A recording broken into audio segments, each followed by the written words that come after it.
guys, it's Ben Spurs 21 here, back with another video for you, and this is my match review of the London derby from Wednesday night.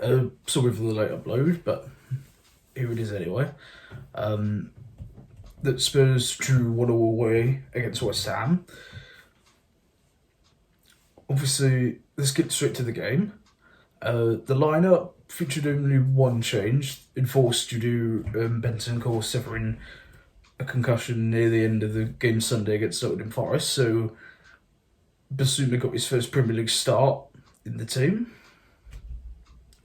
The first flashpoint of the game comes 10 minutes in when we were initially given a penalty for what was believed to be a handball from Kane's header on Cresswell. VAR eventually, after 5 years, well, it's actually 5 minutes, but it's still too long,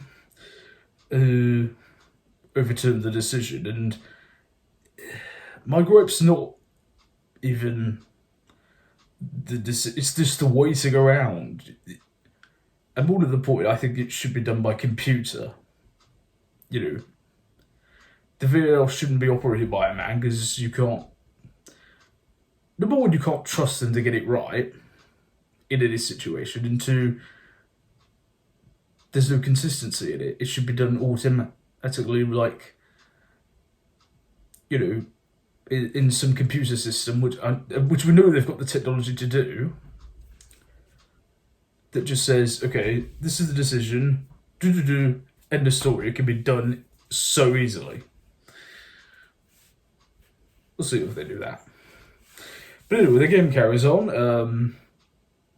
West Ham then go close when Antonio's curling effort hits the outside of the post. We do eventually take the lead just about 10 minutes before half time. A lovely flow move from the front through Kulusevski, reverse pass again to Kane, like the one he did Sunday against Forest.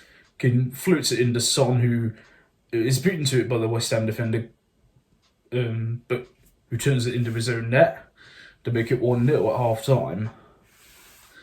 Then about 10 minutes into the second half, Antonio plays it through from a quick throw on to Souček, who rifles it in past Hugo to make it 1-1.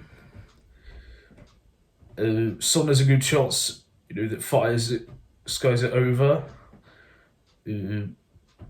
Perisic was a constant threat in the second half, the whole game actually, but in particular, he kept putting in really good balls, but there was just nobody on the end of them to make good of them. West Ham have a couple of good chances. One where Pochetta and Bowen got mixed up with each other, and then right at the death, a loose ball from a corner gets swung back in, and Bowen plays it across the face of Hugo's goal, and luckily for us, it didn't touch anything, because that could have ended up anywhere. So we end up with a point. I've seen a lot of people immediately jump into conclusions of how, quote, disgraceful the performance was, like, and saying, you know, not good enough, this team needs to be changed now. The lack of common sense sometimes is ridiculous. Were we good? No. Did we have chances? Yes. Did we lose the game? No. Would we have lost it last season? Probably. You know, are we playing well at the minute? No, not yet. You know, you look at the games we've had so far, the second half against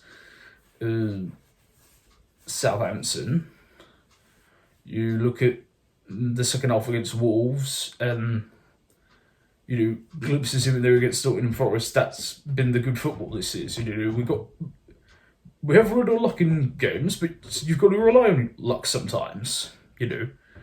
And, you know, several of those games, Chelsea away, you know, definitely could have lost. Wolves at home, if Wolves had been clinical with one of their chances. You know, and last night, you know, we could, if we were sitting here having, you know, lost those games and we were sitting on 3 or 4 points from 15, then I think everybody would have a right to, and it would be correct in, saying that it's going wrong, but we're sitting on 11 points from 15. So is there frustration at some of the inconsistencies so far? Of course, but that doesn't mean it's a reason to panic yet. So yeah, I've just a little bit of perspective, needs to come in. So changes in the side. Also, the lack of substitutions was a bit odd. I mean, it kind of depends who.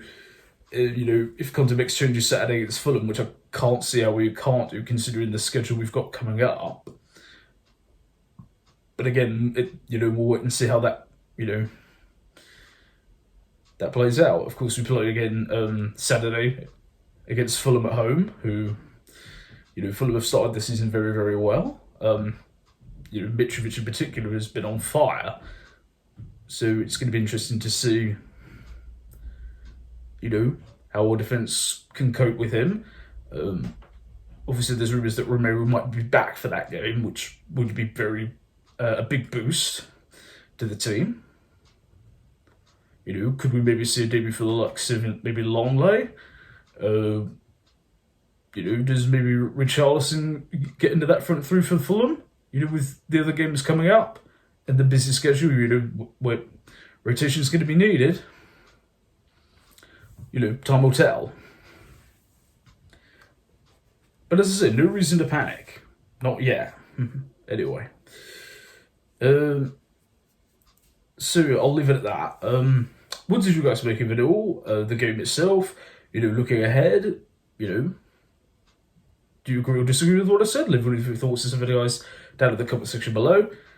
If you're new to the channel, hello, don't forget to click like, share and subscribe. And don't forget to turn your notifications on, that way you'll always know when a new video drops out. Thank you for watching, guys. I've been Mr. 1. I will see you soon. And as always, come on you Spurs.